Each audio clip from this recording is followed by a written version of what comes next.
Hormaylar bo'lmasam, bugun yangi haftalik analizni boshlaymiz. Sog'lig'im sabab 2 haftadan beri analizdan chiqara olmadim. Aniqroq 3-chi hafta ham bo'ldi. Xo'p, bugun analizdan ko'rib chiqamiz va eng avvalo biz har doimgidek haftalik yangiliklarni ko'rib chiqishimiz kerak bo'ladi. Xo'p, bizda hafta davomida nima yangiliklar bor? Birinchi o'rinda buni ko'rib olaylik. Xo'p, bizda 5.30 CPI yangiligi chiqadi. Bu kanadskiy dollar uchun. Xo'p, 5.30 17-avgust kuni chiqadi. Xo'p, 18-avgust kuni 11:00 funt uchun juda ham kuchli yangilik bor. Xo'p, funt uchun 19-avgust kuni yana CPI yangiligi bor ekan. Undan keyin FOMC yangiligi, ya'ni bozorda 19-avgust kuni FOMC yangiligi chiqadi. 11:00 bu kechki 23:00 degani. Xo'p, Avstraliya dollariga nisbatan 20-avgust kuni bor. Deyarli hafta davomida faqatgina mana shu dushanbani tinch o'tkazishimiz mumkin ekan, lekin unda ham faqat kanadskiyda harakat bo'ladi, qolgan vaqtda tinch bo'ladi. Endi analiz qiladigan bo'lsak, birinchi o'rinda dollar indeksi. Bunda g'oya berilgandi, ancha oldin analiz qilib kanalga tashlab qo'yilgan. Va endi shu g'oyani to'ldirish sifatida ko'rib o'tamiz. 4 soatlik time frame juda ham katta trend yorib chiqilgan. Bu aytaylik likvidatsiya narxlarini hisobga oladigan bo'lsa, eng kuchli yangiliklar non-farm CPI'lar chiqqan joy 97.600 bilan 500 narxlarida edi. Endi mana shu narxni joyiga kelib turib swip qilishini kutishimiz ham mumkin. Bu degani oltinni bir munchoq tepada ushlashi mumkin degani. Endi analizga keladigan bo'lsak, xo'p, dollar indeksi hozirda PDL, ya'ni o'tgan kunning minimumini yechish arafasida. Bu degani avtomatik bugun haftani boshligini hisobga oladigan bo'lsak, haftaning minimumini ham yechish deb qarasak bo'ladi. Hozirgi turgan joy bir vaqtda o'zida kunlik va haftalik minimumni olish arafasida. Agar hozir minimumni olsa nima bo'ladi? Buni ham ko'rib o'taylik. Minimum olsa, o'zidan keyingi juda ham kuchli order blok zonasi va undan oraliq narxlari bor, ya'ni bu haftalik time frame FVG'lari hisoblanadi. 98.436 narxgacha oltin qulashi mumkin, dollar indeksi qulashi mumkin, kechirasizlar. Dollar indeksi qulashi mumkin. Endi kichik time framelardan xulosa qiladigan bo'lsak, hozir 1 soatlik time frame o'zida ham bozor minimumni swip qilish arafasida. Xo'p, minimum swip bo'lsa nima bo'ladi? Minimum swip bo'lsa, agar hozir soat 11:00 atrofiga yaqinlashdi, agar London sessiyagacha mana shu yerda turib overlap, ya'ni 12:30 gacha pastda qolib turib ichiga yopilib qolsa, bu yana восстановление, ya'ni PDX ni maksimumiga qarab swip bo'lish ehtimoli paydo bo'ladi. Endi bu yerda nima sabablar bor? Bu yerda juda ham kuchli BPR zonasi qolib ketgan. Mana shu narx oralig'ida, endi mana shu narx oralig'ida BPR bo'lib harakatda tepaga berganda agar mabodo yorib qo'yadigan bo'lsa, bu keyingi narxda 99.580 99.600 narxgacha bozorda yuqoriga olib chiqishga kuchi yetadi. Hozirgi joyi faqatgina London sessiyani kirib PDL va haftalik minimum olishiga swip bo'lishini kutish qoldi xolos. Agar buni yuqoriga olib yopilishni boshladi deganda, aytaylik minimumni swip qildi, PDL dan pastga yopilib, keyin soat 2-3 oralig'ida ichkariga 99.170 narxda yopila olsa, u o'zidan keyin 99.600 ni swip qilish ehtimoli paydo bo'ladi. Xo'p, oltin grafikiga o'tadigan bo'lsak, bizda nima kutildi va nimaga erishildi? Oltinni o'tgan hafta davomida to'liq sell g'oya berdim. Sabablar juda ham oddiy, chunki dollar indeksida juda ko'p yangiliklar chiqdi va bozor bir muncha betartib bo'ldi. Noaniqlik ko'pligi uchun oltinda juda ko'p sell signallarini berdim. Xo'p, endi hozirgi joyini hisobga oladigan bo'lsak, oltin juda ham ideal sell zonasida turibdi. Buni hech kim inkor qila olmaydi. G'oyani sellga qidirish ayni vaqtida. Endi ko'pchilikda hozir bayku yoki boshqa deyish mumkin. Ayni sizlardek o'ylaydigan insonlar hozir bozorda juda ham katta savdoda, prosatkada bo'lsa ham bayda turibdi. Xo'p, g'oya nimaga asoslanyapti? E'tibor qilinglar, maksimum minimumlarni yangilash to'xtab kelib bitta maksimum olindi. Lekin bu yerda trendni yorib yuqoriga yopilgani bilan trend tasdig'ini bera olgani yo'q. shu sababli trend tasdig'ini bergani kelganda ham 4350-44 narx oralig'ida bozor keyin qaytishga kuchi yig'ishi mumkin degan. Bugungi yangiliklar bunaqa darajada harakat bera olmaydi, lekin kutishimiz kerak bo'lgan narx, eng yaxshi narx bu 4350-49-47 narx oraliqlari. Mana buni order blok deb kirib yubormanglar. Buni sababi faqatgina London sessiyada hosil bo'lganligi. Inverted FVga ishlab bo'lgan, sizlarga mana buni ichida likvid bor yo'qligini topish qoladi xolos. Hozirgi turgan joydan oltinda kichik lotlar bilan sekin bozorda sellashni boshlash kerak deb hisoblayman.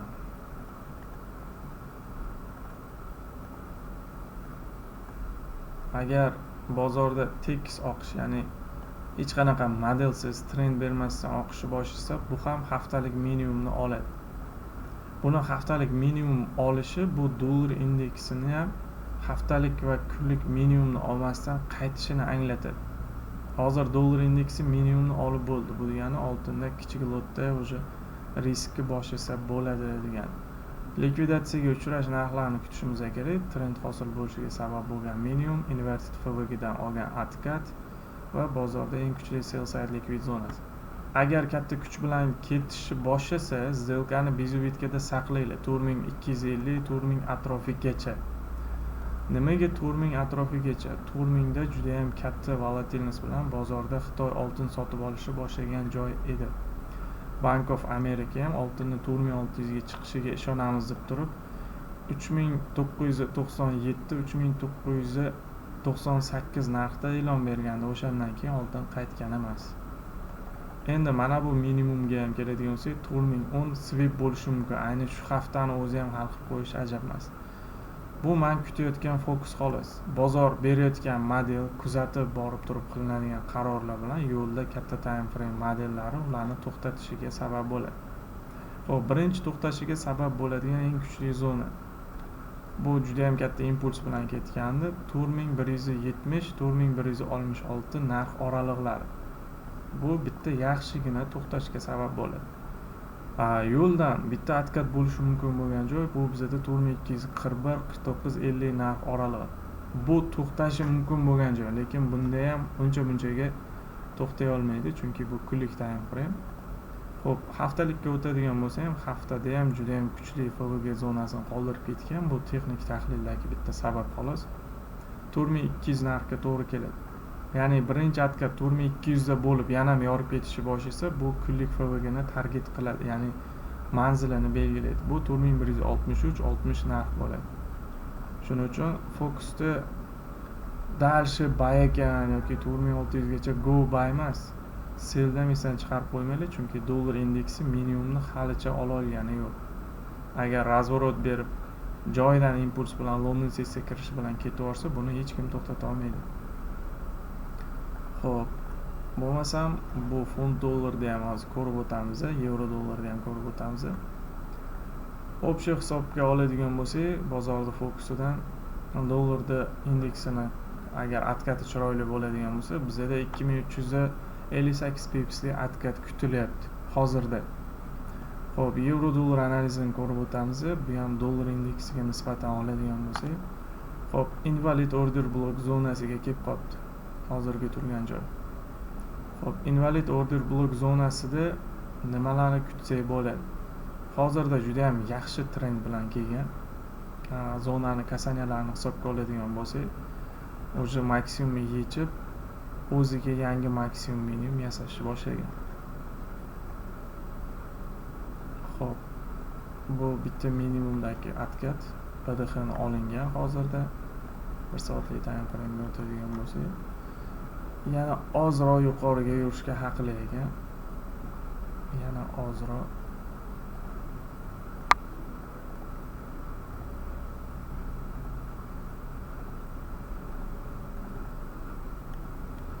maniki yana ozroq yuqoriga yurishga haqqi bor. Ya'ni London sessiya bilan agar ichiga shu yerdan kirib kelsa, tekis oqishni boshlashi mumkin. Xo'p, biza bunda ham short g'oyasini ilgari suramiz. Sababi juda ham oddiy. Tendensiya bir muncha vaqt juda kuchli diapazonda yurib qo'ydi. Qaytadigan vaqt ancha oldin kelib qo'ygan. Euro dollar indeksi uchun ham bizada juda ham kuchli sell g'oyasi bor va uzoq muddatli bo'lishi mumkin. Swip qilgunicha, ya'ni minimumlarni swip qilishigacha kutishimiz ham mumkin. Buni hozirgi bozor holatida faqatgina dollar indeksini kuzatib turinglar. London sessiyasida nima qilib bera oladi va qancha pozitsiya kirib kela oladi. Xo'p, yana bozordan euro dollar bilan deyarli funt dollar bir xil yuradi. Shuni hisobga oladigan bo'lsa ham, bunda ham sell g'oyasini ilgari sursak bo'ladi. Xo'p, bu kunlik time frame 7-maydagi maksimumda ekan.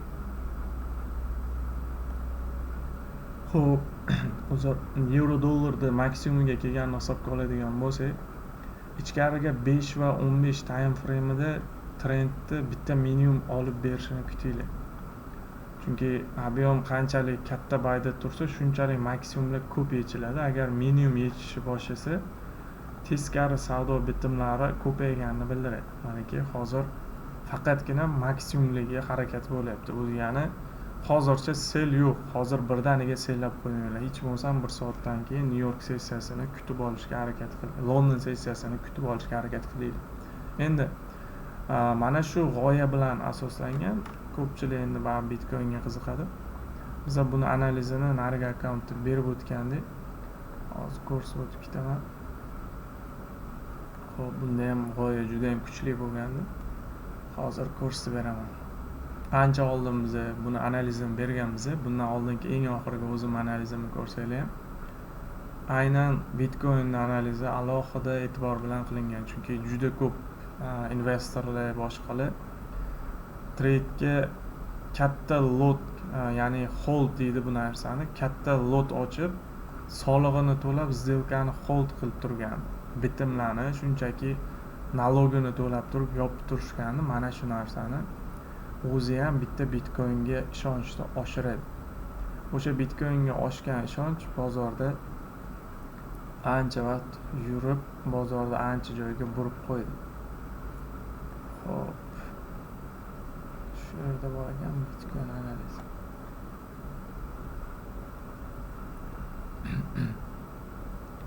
Manaki Bitcoinni qilingan analizi bu narigi akkauntdan. Xo'p, buni analizini to'liqligicha qilib chiqarilgan edi. Narx o'shanda mana shu joyda turgan. Xo'p, iyul oyining boshidagi analizdan ko'rsanglar, Bitcoinga qilingan analizni ko'rsanglar bo'ladi. Xo'p, umumiy g'oyada ikkita take profit olingan. Birinchi take profit 63177 bo'lgan, ikkinchisi 67000 bo'lgan. Xo'p, jami 7424 pipsli analiz bo'lgan. Bunga ketgan vaqt 1 oy, ya'ni savdoda ro'porosa 28 kun. Bitcoinda shanba-yakshanba volatilность bo'ladi, shuning uchun grafik to'liq ko'rsatyapti. 28 emas, adashmasam 24 kun ketgandi. 23 kun ketgan. Xo'p, endi sizlarda ham g'oyani umumiy holatda dollar indeksini unutib qo'ymanglar. Juda ham katta volatilность dollar indeksiga short pozitsiyaga intilish bor. Bundan tashqari hozirda Hormuz bo'g'ozini ochganda ham Xitoy yuanda soliqlarni yig'yapti. Dollarda soliqlarni qabul qilmayapti Hormuz bo'g'ozi, ya'ni Eronning qilayotgan harakatlari. Bundan keyingi harakatlarda ham agar boshqa davlatlar ham soliqlarda yoki davlatlarning katta xaridlarida dollardan voz kechishni boshlasa, sizlar ham dollar indeksida faqat sell qidirasizlar.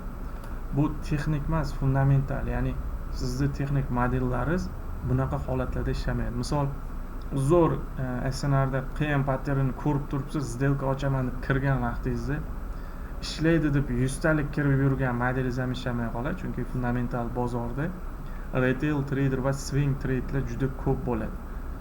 Xuddi bu katta trassaga chiqib olib turib 80 tonnalik furani oldiga Matiz bilan tormozlashga o'xshaydi.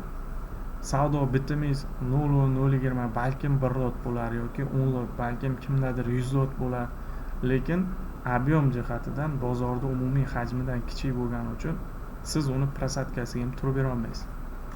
Xo'p, savollar bo'lsa lechkanmi, pastda web kanalda qo'shilish linklarini ham qoldiryapman. Agar qo'shilmoqchi bo'lsangiz o'tib olinglar. Brokerda bo'ladigan muammolarni ham alohida ko'rib beraman. Agar pul yechishda muammo bo'lib qolgan yoki pul muzlab qolgan, plastik kartalarda muammo bo'layotgan bo'lsa ham bemalol aloqaga chiqinglar. klichga hamma narsani qoldirganman. Muammo bo'lsa trade'da o'zim yechim qilishga yordam beraman. Shu kungacha xudo xolasa 100 dan ortiq odam pulini yechishiga yoki shu yerda muzlab qo'ygan pullarni akkauntda aktiv holatga o'tkazib berganman. Bundan keyin ham yordam tegsa xursandman. Sog' bo'linglar, salomat bo'linglar.